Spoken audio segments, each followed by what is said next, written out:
प्यारे बच्चों, रियाजी की इस क्लास में हम आपका इस्तकबाल करते हैं। आज के इस वीडियो में हम लोग कारोबारी रियाजी के तहत एक नया टॉपिक हम लोग पढ़ने वाले हैं, जिसका नाम है मुफरत सूद। इस टॉपिक में हम लोग पढ़ेंगे कि भाई सूद क्या होता है, सूद का हिसाब कैसे लगाया जाता है। इन सारी बातों को हम इसमें पढ़ेंगे। जब भी आप ये वीडियो देख रहे हैं, आप अपने साथ बयास पेन पेंसिल लेकर बैठें और वीडियो को रोक रोक कर देखें। जो चीज़ें आपको समझ में नहीं आती हैं वो ज़रूर कमेंट बॉक्स में लिखें।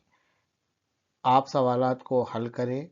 वीडियो जहाँ पर नहीं समझ में आता है उसे दोबारा आप देखें, उस हिस्से को दोबारा देखें ताकि आपको कंसेप्ट समझ में आ जाए। ठीक है, ये इस सिलसिले का पहला वीडियो है। इसमें हम लोग सूद क्या होता है ये पढ़ेंगे। सूद कैसे मालूम किया जाता, सूद क्या चीज़ है, इसको हम पढ़ने की कोशिश करेंगे। ठीक है, चलिए आगे बढ़ते हैं। तो सूद क्या है, मुफरत सूद किसे कहते हैं। सूद दरअसल क्या है, देखिए अभी हम लोग जो है ना, आप लोग देख रहे होंगे कि बहुत सारे शॉपिंग होती है, ऑनलाइन शॉपिंग हो रही है ना। लोग मोबाइल खरीद रहे हैं, टीवी खरीदते हैं। अभी आजकल आप लोग देख रहे होंगे कि ईएमआई पर चीज़ें खरीदी जाती हैं। ईएमआई क्या होता है कि हर महीना कुछ रकम उनको भरनी पड़ती है। बैंक क्या करती है, लोग क्रेडिट कार्ड से खरीद रहे हैं, तो इन सब कारोबार के अंदर लोगों को सूद देना पड़ता है। अगर आप कोई चीज़ टीवी खरीद रहे, ईएमआई आपने सुना होगा, देखो एवरी मंथ इंस्टॉलमेंट, हर महीने कुछ रकम उनको देना पड़ती है। तो इसको हम समझेंगे कि ये सूद है क्या असल में। दरअसल क्या होता है कि दो तरीके से आपको सूद मिलता है।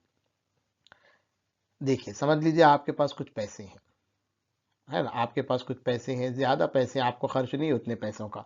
तो आपने क्या किया कि वो पैसे बैंक में कुछ अरसे के लिए रख दिए। वो रकम क्या किया आपने, बैंक में कुछ अरसे के लिए रखी। अरसा यानी क्या, मुद्दत, साल, 1 साल, 2 साल, 3 साल, 5 साल। उसके लिए आपने बैंक में क्या की, कुछ रकम आपने रख दी। तो जब आपकी रकम आपने बैंक में रखी है कुछ अरसे के लिए, तो बैंक क्या करता है कि भाई जब आप रकम वापस लेंगे तो आपकी रकम तो आपको वापस मिलेगी, ठीक है। उसके अलावा भी कुछ रकम ज़्यादा बैंक आपको देता है जो आपकी नहीं है। समझ रहे हैं आप, ज़्यादा रकम क्या करता है, बैंक आपको देता है जो आपकी नहीं है। तो उसी ज़्यादा रकम को क्या कहते हैं, सूद कहते हैं। या इसके अलावा क्या होता है, कभी कभी किन लोगों, जिस कारोबार करने के लिए या किसानों के लिए पैसे नहीं होते लोगों के पास, तो लोग क्या करते हैं, बैंक से कर्ज लेते हैं। कर्ज लेने की सूरत में भी क्या होता है, बैंक को जब आप पैसे वापस करते हैं तो बैंक को कुछ रकम ज़्यादा वापस करना पड़ती है। समझ रहे हैं आप लोग बात। अगर आपने बैंक से पैसे लिए हैं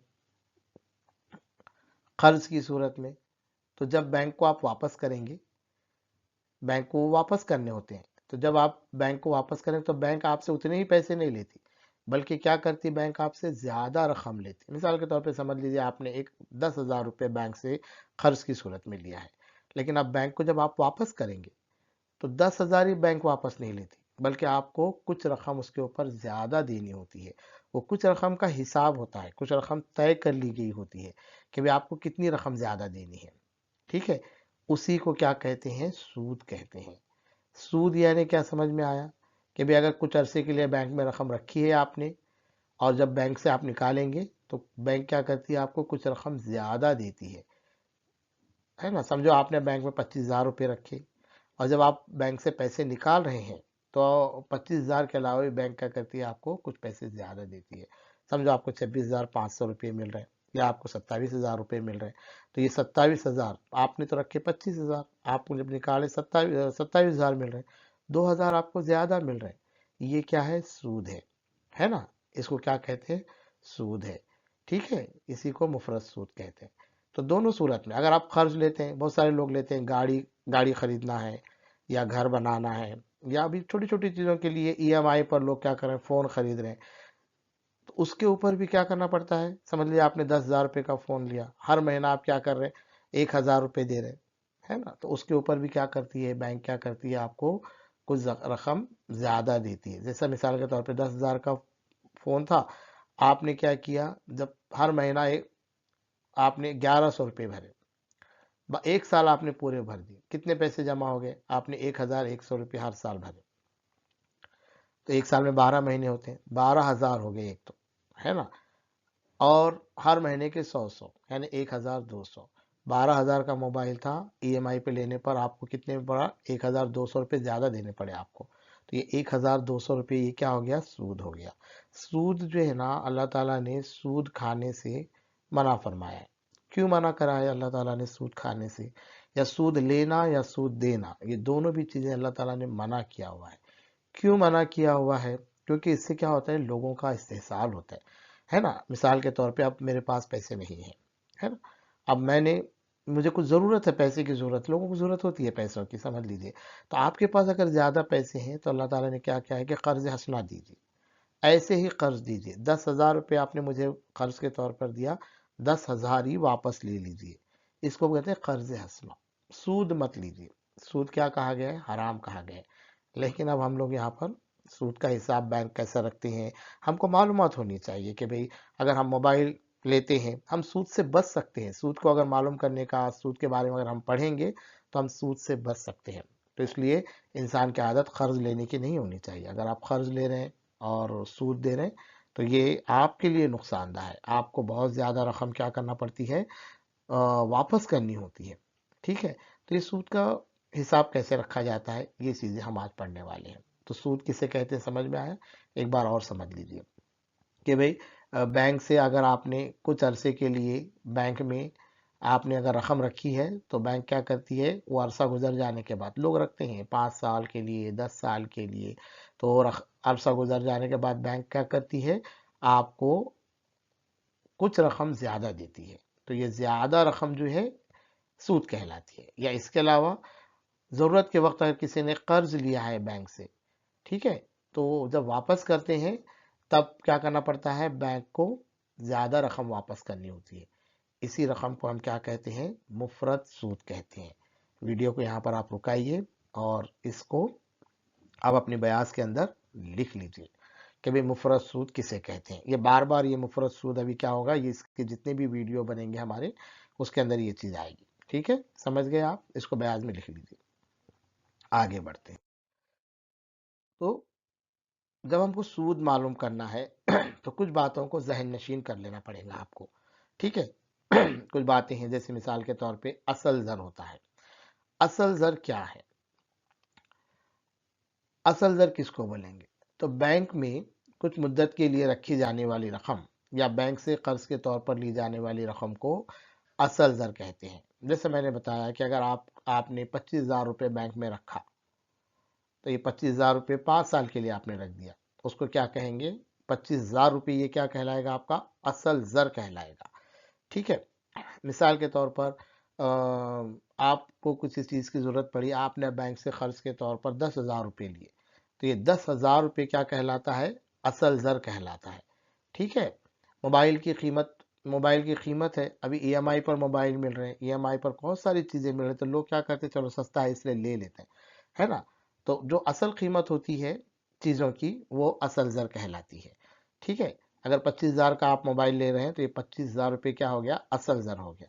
एक मिसाल से इसको हम समझते हैं कि जैसे किश्वर लाल ने अपनी खेती की आमदनी, खेत की आमदनी आई उनको, सालाना खेत, साल भर खेत करने के बाद जब फसल आई तो उनको 2,50,000 रुपये आमदनी आई, तो उन्होंने क्या किया, 5 साल के लिए बैंक में डिपॉजिट कर दिया।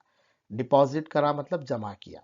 किश्वर लाल को खेती की आमदनी आई, खेती के पैसे आए उनके पास, कितने पैसे आए, 2,50,000 रुपये आए, तो उन्होंने क्या किया, 5 साल के लिए बैंक में जमा करा दिया। ये 2,50,000 रुपये कहाँ जमा किए, उन्होंने बैंक में जमा किए। तो हम ये 2,50,000 रुपये को हम क्या कहेंगे, असल जर कहेंगे। ठीक है, समझ में आया। इसके अलावा अगर समझ लीजिए बैंक से आप पैसे कर्ज के तौर पर लेते हैं, 2 लाख रुपए किसने बैंक से कर्ज के तौर पर लिया, तो ये 2 लाख क्या हो गया, ये असल जर कहलाता है। ठीक है, इसको याद रखना पड़ेगा, असल जर किसको बोलते हैं, याद रखना पड़ेगा आपको। हाँ, अब ये एक नई चीज है हमारे लिए, शरह सूद किसे कहेंगे। तो देखिए, जब बैंक आपको सूद देती है, ज्यादा रकम देती है तो ऐसे अंधाधुंध नहीं दे देती कि भी चलो हाँ ले लो, तुम पहचान के तुम ज्यादा ले लो, नहीं नहीं तुम पहचान के तुम कम ले लो, ऐसा नहीं होता। बल्कि सूद किस हिसाब से, कोई हिसाब से दिया जाता है। सूद की कीमत तय होती है, उसी को हम क्या कहते हैं, शरह सूद कहते हैं। शरह का मतलब होता है कीमत, शरह का मतलब होता है कीमत, यानी किस कीमत से सूद दिया जाएगा। तो सूद का हिसाब कैसे लगाते हैं, हर साल पर लगाया जाता है, एक साल पर, और हर 100 रुपये पर लगाया जाता है। हमने फीसदी पे पढ़ा, देखो फीसदी में हमने पढ़ा था कि भाई 100 में से कितना, इसका मतलब शरह सूद क्या होती है, फी साल फीसदी में से जाहिर करते हैं, है ना। सूद की कीमत कैसे तय की जाती है, फी साल फीसदी, इस तरीके से, यानी एक साल के लिए 100 पर कितने पैसे लिए जाएंगे, ज्यादा पैसे लिए जाएंगे। मिसाल के तौर पर बैंक में मैंने 100 रुपये रखा, है ना, तो बैंक एक साल के लिए रखा 100 रुपये। तो बैंक क्या की कि भाई जब मैं एक साल के लिए बैंक में रख रहा हूँ तो बैंक ने तय किया कि भाई हम 5% फी साल आपको क्या करेंगे, सूद देंगे। तो 5% फी साल, यानी 100 रुपये पर मुझे वो कितने रुपये ज्यादा देंगे, फी साल एक साल में 5 रुपये देंगे। ठीक है, तो जब मैं वापस पैसे लूंगा मुझे कितने मिलेंगे, 105 रुपये मिलेंगे। तो ये 100 रुपये रखा, वापस लेते वक्त कितने मिले मुझे, 105 मिले। मतलब ये 5 रुपये क्या हो गया, ये सूद हो गया। ठीक है, और उसकी शरह क्या हो गई, उसका हिसाब क्या हो गया, 5% फी साल, यानी 100 रुपये पर 5 रुपये एक साल के लिए। इस तरीके से शरह सूद होता है। ठीक है, थोड़ी नई इस्तिलाह है, आप इसको समझे, पढ़े इसको, कि भी सूद जिस हिसाब से दिया जाता है उसका एक रेट होता है, उसका एक भाव होता है, उसकी कीमत होती है। तो उसी को हम क्या कहेंगे, शरह सूद कहेंगे। ठीक है, मिसाल के तौर पे देखिए आप, किश्वर लाल ने अपनी खेती की आमदनी 2,50,000 रुपये फी साल 5% के शरह से 5 साल के लिए बैंक में डिपॉजिट किया। ठीक है, किस हिसाब से उन्होंने बैंक में डिपॉजिट किए, उनको कितने पैसे मिलेंगे, 2,50,000 रुपये तो उन्होंने जमा किए, लेकिन 5% के हिसाब से, यानी हर 100 रुपये पे उनको 5 रुपये क्या मिलेंगे, ज्यादा मिलेंगे। तो यहाँ पर 5% क्या हो गई, ये सूद की शरह सूद हो गया, यानी सूद की कीमत हो गई। ठीक है, अब उसके बाद एक चीज आती है मुद्दत। मुद्दत यानी क्या, असल दर कितने अरसे के लिए इस्तेमाल किया जा रहा है ना, उसी को हम मुद्दत कहते हैं। आप अगर बैंक में कितने साल के लिए पैसे रख रहे हैं, उसको आप क्या कहेंगे, मुद्दत कहेंगे। अब यहीं पर देखिए, किश्वर लाल ने कितने साल के लिए बैंक में पैसे रखा था, बताइए अब आप, है ना, 5 साल के लिए रखा था। तो ये 5 साल का अरसा क्या कहलाता है, मुद्दत कहलाता है। ठीक है, तो हम लोगों ने 3 चीजें यहाँ पर सीखी। एक तो असल दर, असल दर यानी क्या, जब बैंक से आप पैसे ले रहे हैं या बैंक में जो पैसे आप जमा कर रहे हैं, ठीक है, वो क्या कहलाता है, असल दर कहलाता है। बैंक में आप पैसे जमा कर रहे हैं वो आपका असल दर है, या बैंक से कर्ज के तौर पर आप पैसे ले रहे हैं, वो भी क्या है, असल दर है। ठीक है, शरह सूद यानी क्या, सूद की कीमत, क्या भाव से सूद लिया, ये आपको बैंक क्या कर रही है, पैसे दे रही है, ये आप किस भाव से, कौन से भाव से आप क्या कर रहे हैं, बैंक में पैसे रख रहे हैं। ठीक है, और उसके बाद मुद्दत यानी क्या, जितने अरसे के लिए, जितने सालों के लिए आप पैसे बैंक में रख रहे हैं, या जितने सालों के लिए आप बैंक से कर्ज ले रहे हैं, उसी को हम क्या कहेंगे, मुद्दत कहेंगे। ठीक है, तो किश्वर लाल की मिसाल से आप समझ लीजिए, किश्वर लाल ने अपनी खेती की आमदनी के 2,50,000 रुपये फी साल 5% की शरह से 5 साल के लिए बैंक में डिपॉजिट किया। ठीक है, तो इसमें 2,50,000 ये असल दर हो गया, शरह सूद कितनी हो गई, 5% फी साल हो गई, और मुद्दत कितनी हो गई, 5 साल हो गई। ठीक है, ये याद रखना जरूरी है, अगर ये समझ में नहीं आया तो आप आगे का हिसाब नहीं कर सकते। अब यहाँ पर आप वीडियो रुकाइए और आप इसको लिख लीजिए। ठीक है, चलिए आगे बढ़ते हैं। अब मुफरत सूद का हिसाब किस तरीके से लगाया जाता है। सूद का हिसाब लगाना बहुत आसान है, देखिए, है ना, सूद का हिसाब लगाना आना, अगर हमें असल दर मालूम है, शरह सूद मालूम है, और मुद्दत मालूम है, तो हम क्या कर सकते हैं, मुफरत सूद का हिसाब लगा सकते हैं। कैसे लगाएंगे, बहुत आसान है, तीनों का ज़र्ब करना है, किसका किसका, असल ज़र, मुद्दत और शरह सूद, ये तीनों का हासिल ज़र भी क्या होता है? मुफरद सूद होता है। कैसे हम करके देखेंगे, एक मिसाल लेंगे। ये देखिए, आप छोटी मिसाल लेते हैं। किश्वर लाल ने 25,000 रुपये, कितने रुपये?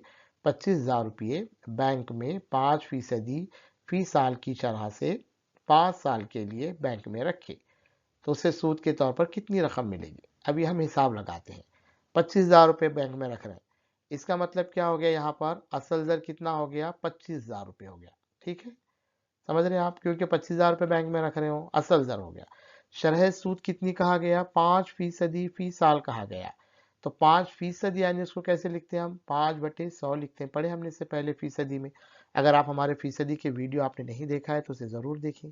तो 5% यानी 5/100 और मुद्दत है 5 साल। ठीक है, अब ये तीनों का ज़र्ब करना है। किसका किसका ज़र्ब करना है? असल ज़र, मुद्दत और शरह सूद। ज़र्ब कीजिए आप, क्या होगा फिर? 25,000 ज़र्ब मुद्दत कितनी है हमारी? 5 साल, और शरह सूद कितना है? 5/100। इसको आप इस तरीके से भी लिख सकते हैं, 25,000 ज़र्ब 5 ज़र्ब 5/100, सबको यानी शुमार कुनिंदा सब एक हो जाएगा और नसब नुमा में 100 आ जाएगा। ठीक है, अब इसको हल कीजिए। सिफर और सिफर यहाँ पर क्या हो सकते हैं? मुख्तसर हो सकते हैं। ठीक है, इस तरीके से मुफरत सूद हम क्या कर सकते हैं? मालूम कर सकते हैं। ठीक है, तो मुफरत सूद के लिए हम सीन का हर्फ इस्तेमाल करेंगे, असल ज़र के लिए अलीफ का हर्फ इस्तेमाल करेंगे, मुद्दत के लिए मीम का हर्फ इस्तेमाल करेंगे, और शरह सूद के लिए शीन वाला लफ्ज़ इस्तेमाल करेंगे। ये शॉर्ट में, छोटे में लिखने के लिए हम लोग क्या करेंगे? ये हर्फ इस्तेमाल करेंगे। ठीक है, तो मुफरत सूद का हिसाब किस तरीके से लगाया जाता है ये हमने समझा है। आइए कुछ मिसालें हल कर, एक मिसाल हल करके हम लोग देखते हैं। ठीक है, मिसाल हल करेंगे।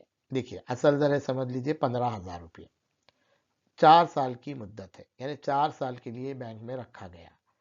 किस भाव से रखा? शरह सूद 8% फी साल, यानी 1 साल के लिए 8/100, मतलब 100 रुपये पे कितने रुपये ज्यादा मिलेंगे आपको? 8 रुपये ज्यादा मिलेंगे। तो फिर सूद कितना हुआ? इसका सूद कैसे मालूम करेंगे? तो जैसा भी बताया मैंने, मुफरत सूद कैसे मालूम करते हैं? असल जर, मुद्दत और शरह सूद, तीनों का क्या करना है? आपको ज़र्ब करना है। कर लीजिए ज़र्ब। असल जर कितना है? 15,000, मुद्दत कितनी है? 4 साल, और शरह सूद कितना है? 8/100 है। 8% है ना, तो इसलिए 8/100 है। इसको हम इस तरीके से भी लिख सकते हैं, जैसे बताया मैंने अभी आपको, 15 ज़रब 4 ज़रब 8/100, इस तरीके से भी हम उसको लिख सकते हैं। अब यहाँ पर मुख्तसर कीजिए, ये दो सिफर और ये दो सिफर क्या हो सकते हैं? मुख्तसर हो सकते हैं। इसका मतलब क्या हो गया हमको? 150 ज़रब 4 ज़रब 8। अब छोटा छोटा ज़रब पहले कर लीजिए, 4 और 8 का ज़रब पहले कर लीजिए आप, या ये दोनों भी ज़र्ब पहले कर सकते हैं। आपको जो ज़र्ब पहले करना है आप वो ज़र्ब कर लीजिए, कोई परेशानी नहीं है। तो कितना हो गया? देखो, मैंने 4 और 8 का ज़र्ब पहले किया है, 8 चौक 32, 150 ज़र्ब 32। अब इसका ज़र्ब करके देखिए आप कितना जवाब आता है। 150 और 32 का आप ज़र्ब करिए, वीडियो रुकाइए और आप ज़र्ब कर लीजिए, ताकि आपकी ज़र्ब की मश्क हो जाएगी। ठीक है, उसके बाद फिर यहाँ का जवाब आपने देखना है। अगर आप इसका ज़र्ब करेंगे तो 4,800 रुपये जवाब आएगा। तो मतलब अगर 15,000 रुपये किसी बैंक में 4 साल के लिए रखा जाएगा और 8% फी साल के हिसाब से रखा जाएगा, तो 15,000 के ऊपर सूद कितना मिलेगा? 4,800 रुपये आपको क्या मिलेंगे? सूद मिलेंगे। तो एक मिसाल थी, इस तरीके की मिसालें हम और अगले वीडियो में हल करेंगे। ठीक है, तो आज की इस वीडियो में हमने देखा कि सूद, मुफरत सूद कैसे मालूम करते हैं। एक बात जहन में रखिए, सूद का लेना और सूद का देना ये दोनों चीज़ें हराम हैं। ठीक है, इसलिए सूद लेने और देने के चक्कर में नहीं जाना चाहिए। हाँ, आप कारोबार कर सकते हैं, आप अपने पैसे को बढ़ा सकते हैं। तो आप बगैर सूद के कारोबार हम कैसे कर सकते हैं? कौन सी चीज़ें में हम अपने पैसे लगाएं, इस पर हम क्या करना चाहिए? हमें सोचना चाहिए। ठीक है, बहुत सारी चीज़ों में आपके पैसे बढ़ जाते हैं। हर एक को कारोबार हम करते ही क्यों हैं? कारोबार हम अपने पैसों को बढ़ाने के लिए करते हैं। ठीक है, तो आप बिल्कुल कारोबार कर सकते हैं, लेकिन ऐसा कारोबार करें जिसमें सूद का कोई लेना देना ना हो। तो सूद अगर आप लेंगे, देंगे, सूद की रकम आप खाएंगे, इस्तेमाल करेंगे, उससे अल्लाह ताला क्या हो जाता है? नाराज़ हो जाता है। ठीक है, तो आज के इस वीडियो में हमने मुफरत सूद पढ़ा। आप हमारे इस वीडियो को ज़रूर लाइक करें, अपने दोस्तों के साथ शेयर करें और हमारे इस चैनल को आप सब्सक्राइब करें ताकि आपको जैसे भी हमारे नए वीडियोस अपलोड होते हैं उसकी आपको क्या आ जाए, नोटिफिकेशन आ जाए। अगले वीडियो में हम लोग मुफरत सूद पर मबनी क्या करेंगे, सवालात हल करेंगे। ठीक है, बहुत बहुत शुक्रिया।